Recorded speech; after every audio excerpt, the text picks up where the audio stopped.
Hi and welcome to our class on letter writing for your subjective part of your IBPS mains paper.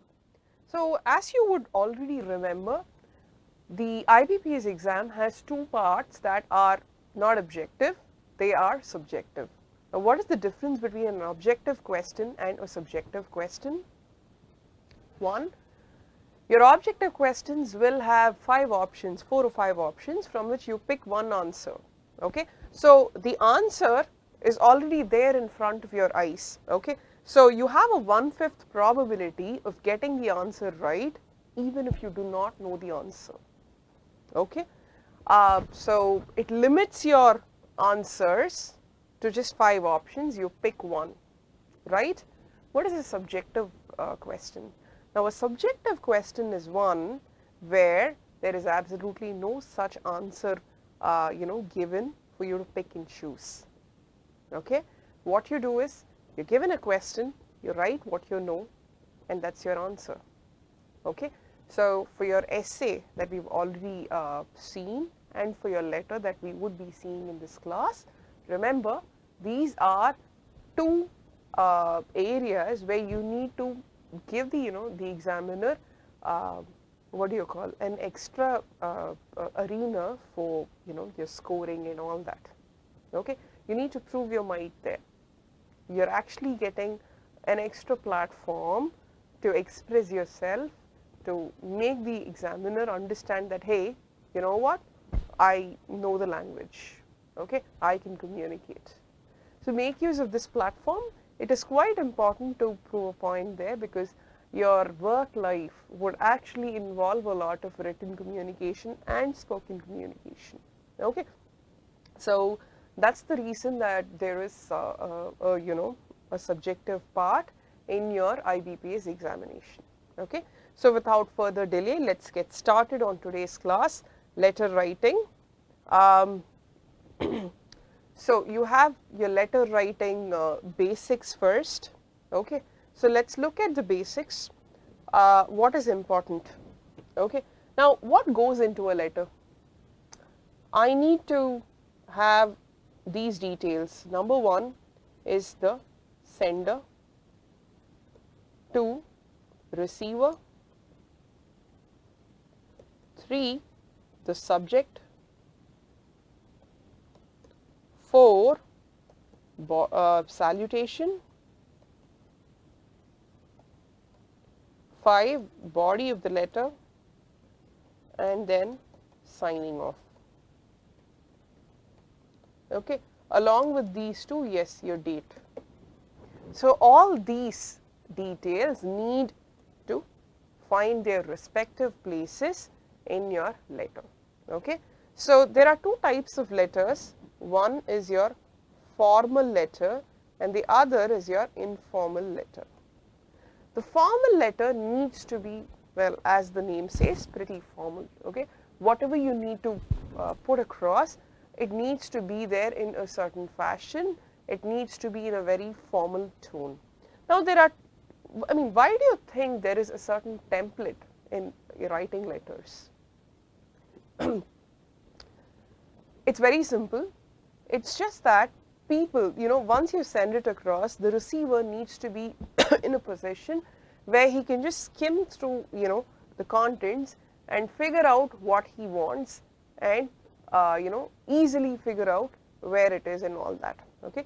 For example, let's say you send a letter to, say, a bank asking for, a bank statement, for example, your past 6-month statement, right? Now, the person who is actually handling those letters is going to be seeing at least 100 letters in a month, correct? So his eyes are just trained, okay, what do I need from this letter? The subject, okay? He's asking for a bank account statement, and then what does he do? Fine, the statement period from to, the account number, here is what it is and all that. Okay, so this is very important. From the receiver's perspective, you need to make it very easy for him to scan the details. Second, there should be very little scope for error. Okay, if you put it in a certain format, a very readable format, there is very little scope for error. Okay, so for example, in this particular example, let's look at it. The bank account number and say the date can probably be confusing, although they are in very different formats. They are both numbers, correct? So in order to avoid any such confusion and risk, we need to put all this information as one shot in a certain fashion. Okay, so we'll look at best practices.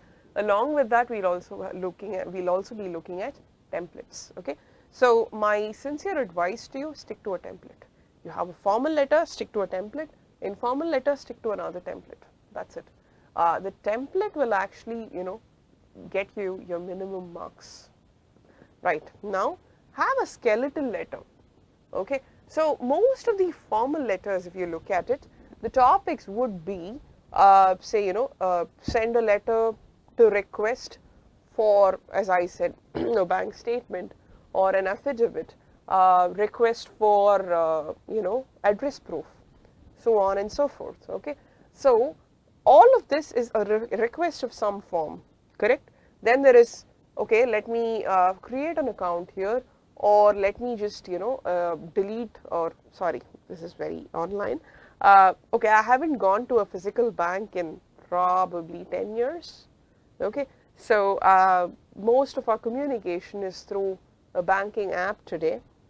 Remember that your banking IBPS examination will also ask you about letters being sent to, let's say, the corporation of your city, or the passport office, so on and so forth. Okay, so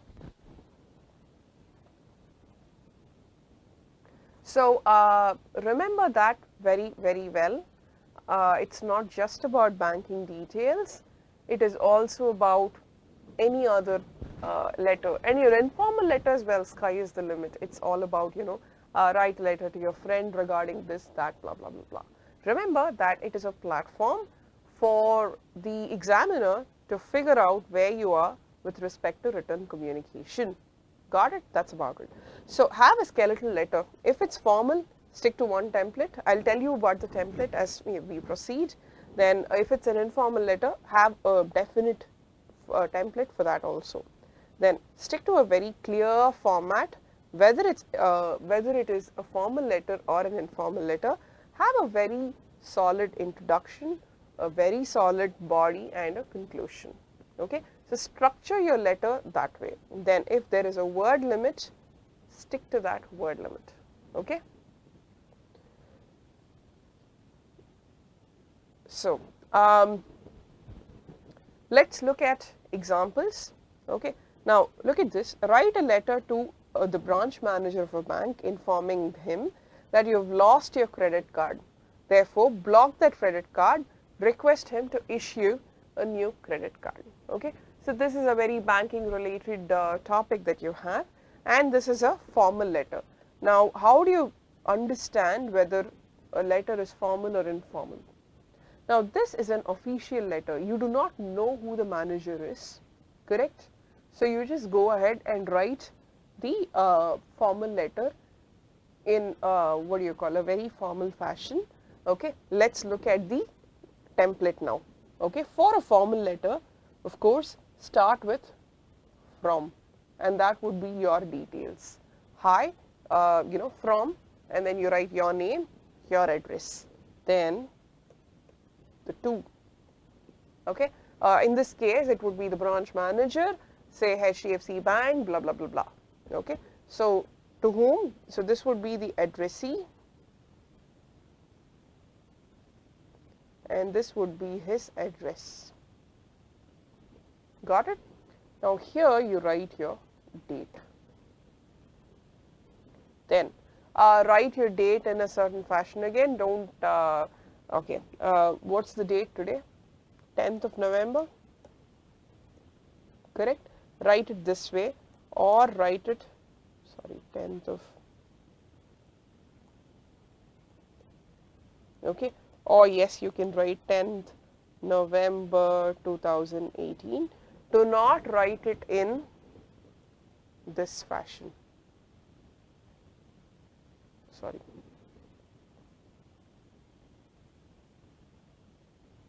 So do not write it as month, day, and then year. The American form, don't do all that. So as I said, sorry. So first is your from address, then the to, date comes here, then salutation,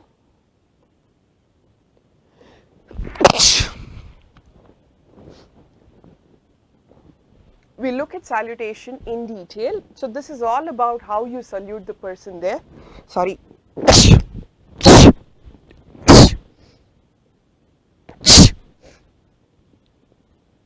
Sorry about that, I just have an allergy problem. So salutation is how you salute that person. We look into it in detail. Okay. So salutation, in this case, it is a very formal letter. You can say respected sir or ma'am. Okay. Now remember to make it very gender neutral. The manager can be a man, can be a woman. Okay. Or you can just say sir bar madam, still works. Okay. No dear here. Or something else would be, salutation would be to the manager, sir, madam. No, you can just stick to these two. And then comes the body of the letter. Body of the letter, you start with the subject. Okay, in this case, what is the subject? Loss of credit card. Okay, so you've lost your credit card. You need to block the existing credit card. Okay, so how would you frame the subject? The subject would be request to block lost credit card. Okay. Now remember that your subject needs to be very brief. Now you might argue saying, you know what, it's not just about the request to block your credit card, it's also about reissual and you know, information that it is indeed lost, blah blah blah. But you need to make it very brief. So stick to what is very basic, and that would do. Okay. So your subject needs to be a very brief phrase, okay, that puts forth the idea. So a person at the other end, what does he see? You know, what does he see in a formal letter? The subject. Okay. Fine. What does this person want? He just goes to the subject first. Okay. So this is your first part of the letter. Now we go to the body of the letter. Okay. Then you start with the body and you say, you know, stuff like, number one is your introduction. What happens in the introduction? You introduce your own self here. You say, I hold a savings account, okay, with your bank. The details are as below. And then you give the details. Then you say, I also have a credit card attached to this account. Now remember, there is a technicality here. You can hold a credit card without having an account in that bank. In that case, you can, you know, remove all this and say, I hold a credit card, okay, and this is the number of that particular credit card. These are the details, colon, and then you give the details of the credit card, correct? And then you say, I have lost this card, and then you can probably say unfortunately if you want to. This is purely your own discretion, correct? So make it to the point, I've lost this card, so I would like you to block this card. Now what's very important is, why do you want it blocked? You have to say, I would like to block this card because it can fall into the wrong hands and be misused and all that, correct? Then what do you say? You say instead, in lieu of the old card, I would also like to request a new card. And then you can also say, please send this to my account. You can courier this to my address, physical address. If you live elsewhere, you can probably mention that as well. Then if there is a charge that is associated with this, you can debit it from my account, so on and so forth. So you get the idea, right? You need to keep it very brief, to the point. And then how do you sign off? You say thank you. So your body of the letter is here, and then you say thank you. Yours sincerely. If it is a formal letter, stick to yours sincerely, and then you sign your name. That's about it. That's the end of your formal letter. Any problem? Just get back to me. Now let's look at an informal letter now.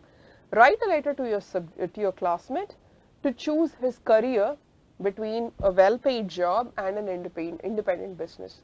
Now remember, there is no right or wrong answer here. Okay, so you can take a side. You can probably tell him to continue his continue with his paid job, salary job, or you can also just ask him to go ahead, plunge in, and take over a business of some sort or start something, right? So in that case, you start with from your details, your name and your address, and then to, and then your name, his name and his address. Then you say dear friend's name, okay, date, you can of course mention it here, and then you can just start off. Okay, so this is the template for your informal letter. Then when you finish your letter, how do you sign off? You don't say yours sincerely, right? You can say stuff like with love or anything at all. Okay, so if I were to write to my friend, then it would probably say yours, Deepa.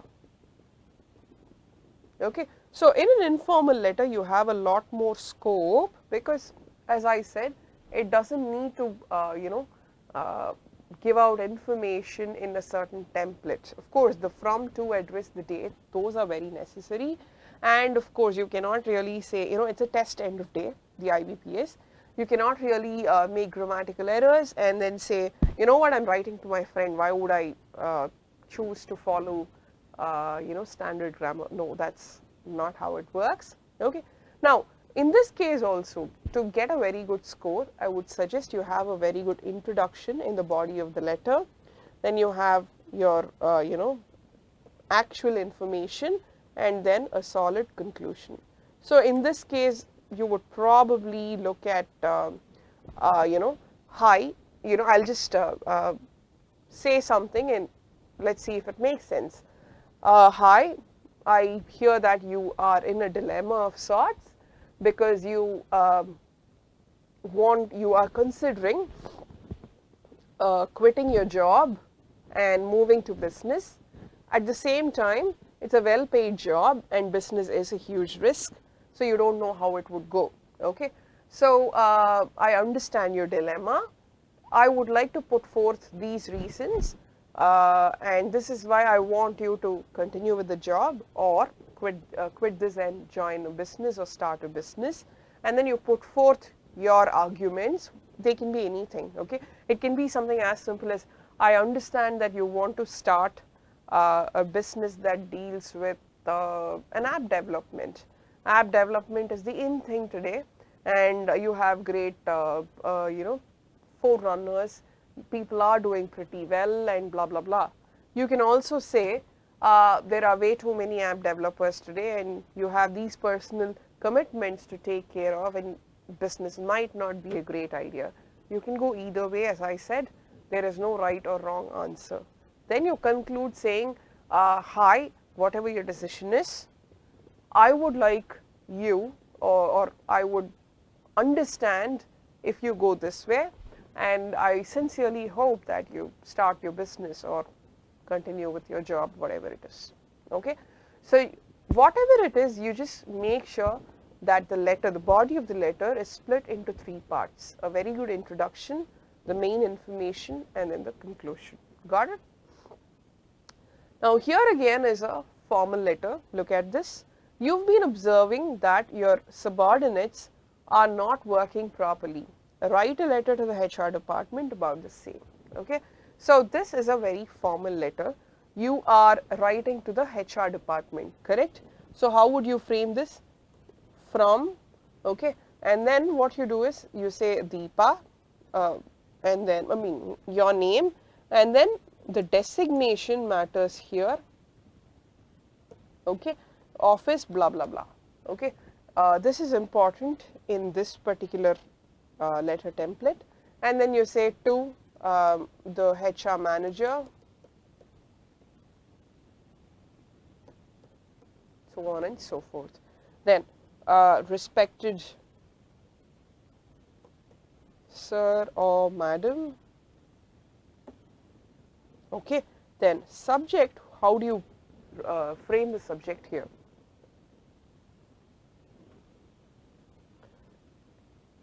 Complaint against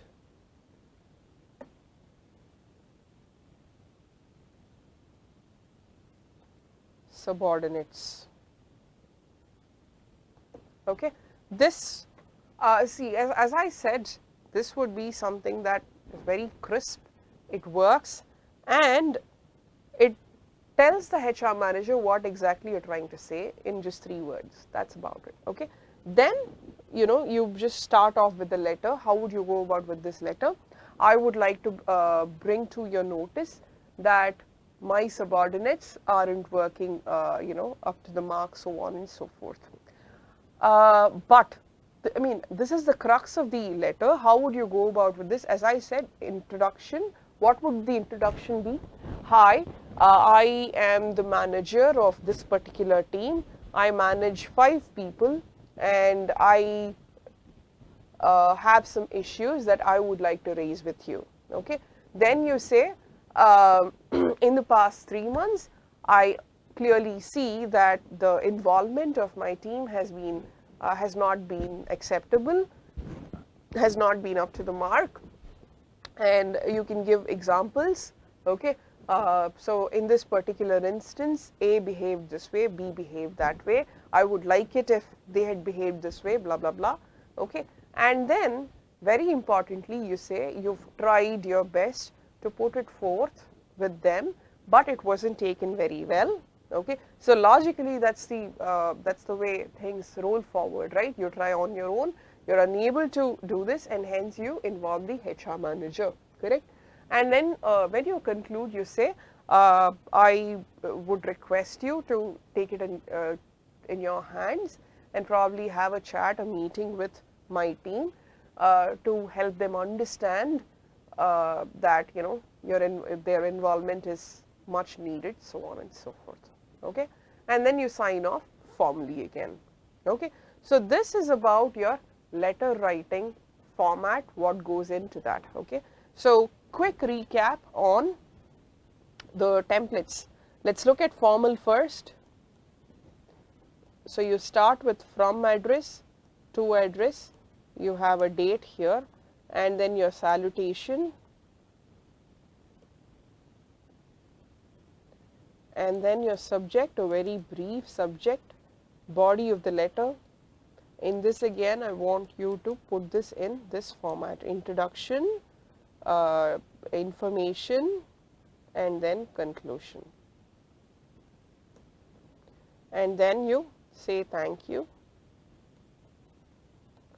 and then you sign off. Okay, so this is about the formal letter. The informal letter, you have from, you have to, and then you have your salutation, and then you start off with the letter. Typically in an informal letter you can probably start off with something unrelated, like hey, how are you doing, I've been great at this end, you know what, I went on vacation, blah blah blah. That's still okay, but stick to, you know, a word limit for that. Don't drag that. Okay, so finish your small talk in like 2 lines max. That's it. And then you say yours, sign. Of course you have a date here. That's about it. Okay, so this is the template that I would propose you to follow. It's very readable, okay, and it's accepted worldwide, so it makes sense. Now see, letter writing, you know, the old form of writing a letter by hand and all that, it's kind of it's obsolete now, I understand, but remember that even your emails, they have a very specific, I mean, when you write an email, your you know, the mailbox will ask you, right, okay, whom are you sending it to? That's your to, and then are you CCing it somewhere, and then there is a BCC, then there is a subject. Sometimes in official mails, it doesn't let you, you know, send an email without a proper subject. Then you know, write the body of the email, and you can have an autofill for your signature part, okay, and the date, obviously it's all electronic, it's maintained that way with your date and time stamp, okay. So even when you write your emails, official emails, it's pretty important that you understand why, what, how and all that, okay. So this is it about letter writing. Thank you for joining us. Hope you do well with your exams. Have a great Saturday. Thank you very much. There is a CPP with for your letter writing as well. There is one topic that is there. You can use it for practice. It also contains a sample. Now the CPP is available only to passport members. So please go ahead and do your CPP. And if you want, you can also send us your sample. We'll probably give you feedback. See you then. Bye. Have a nice time.